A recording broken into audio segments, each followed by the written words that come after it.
Hello and welcome to Pots and Trowels, and thank you to Cobra Garden for their support. This week we're back in Jonathan Mosley's garden, so I'm going to have a motorbike ride on the road. Is it rush hour? I'm going to have another look around, and he's going to create a stunning display with flowers from his garden. Clip off those outer leaves and create some pan farms and create some palm farms. Every word. And as you can see, they've done really well. It's a variety called Morlin Centenary, which is a commercial variety. Beautiful tomatoes. In fact, they're not tomatoes, these are strawberries. Well, thank you for watching Pots and Trowels, and remember, we are going to be with you. Oh, I don't know what I'm going to start. So yeah, I know what I'm going to say. Yeah. Just give it a step before you start talking. It's a very popular pear, quite a long, slim pear. They're not going to be ready till well into October or even November. So what are you laughing at? Next time we're going to be back in my garden, catching up in the veg garden and doing bits and bobs. No, I can't say bits and bobs, can I? I'm doing some autumn pruning today around the garden on Pots and Trowels. So I don't know what I'm saying now. So thank you for, no, so I shouldn't start with a so.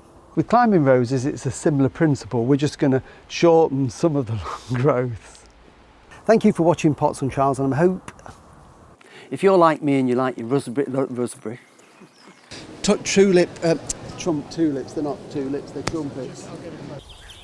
But of course, you can't come to a vineyard without trying the wine, and this is a bottle of white wine made here in Costock. It's got a lovely elderflower bouquet and very clear. tastes gorgeous. Well, we'll be back next week, but in the meantime, we've got a lot of tasting to do. Yes, nearly 4,000 bottles, so better get going. Cheers.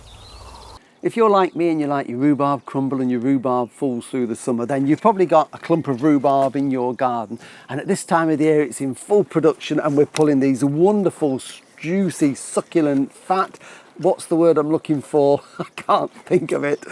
And it's a real beauty, this one is. Little cough and an edit there for Sean. And they come in a range of different colours. One of my favourite plants at this time of the year is this one. This is hello and welcome to Pots and... Let's keep rolling.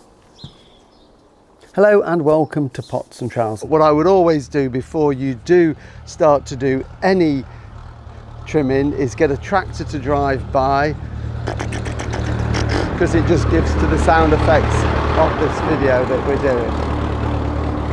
Oh, a lovely old Ford Major just gone by. Are we carrying on? Yeah. Yeah, okay, we'll carry on. So here we go. No, I can't now.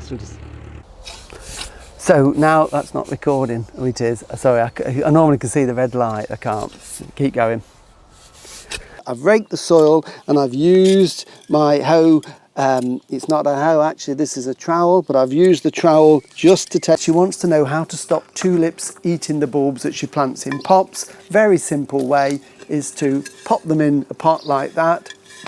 You said tulips eating the bulbs. Stop tulips eating the bulb. Tulips, oh, squirrels.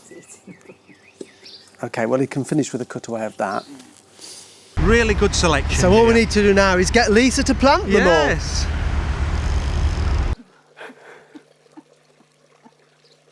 Lots of people are having a go. You might as well stop that. Through, you'll see when if I can get it out, how big this root is. Go to music. You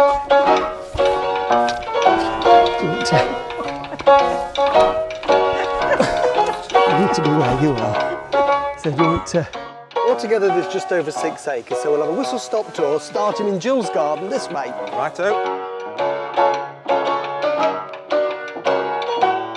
Medlar trees, which produce quite an unusual looking fruit, are all shaped like a dome, and the apple's like a goblet with all the branches spur-pruned for maximum fruit production. And if you've got a mature apple, you can always grow a mistletoe plant under which you can kiss your loved one. Oh, I'm off. And cut. The very first part of the garden was created. Keep rolling. You still rolling? Yeah. Hello and welcome to Pots and Trowels. There's a book with... Oh, Jilly. Hello and welcome to Pots and Trowels. Hello and welcome to Pots and Trowels, which is bored. So when they've all had a good soak in, one final thing, I'll just move my planting bar for the next row. I get a lot of pigeons in the garden, and if I don't do anything with these now, oh, slap me thing, stop. How can people find out more about your garden? Well, they can log on to www.bbc.co.uk or look at CFAX page 171. Well, thank you for watching Pots and Trowels, and thank you for telling all your friends about us. Next time, I'm going to be tending the rhubarb and giving tips on watering.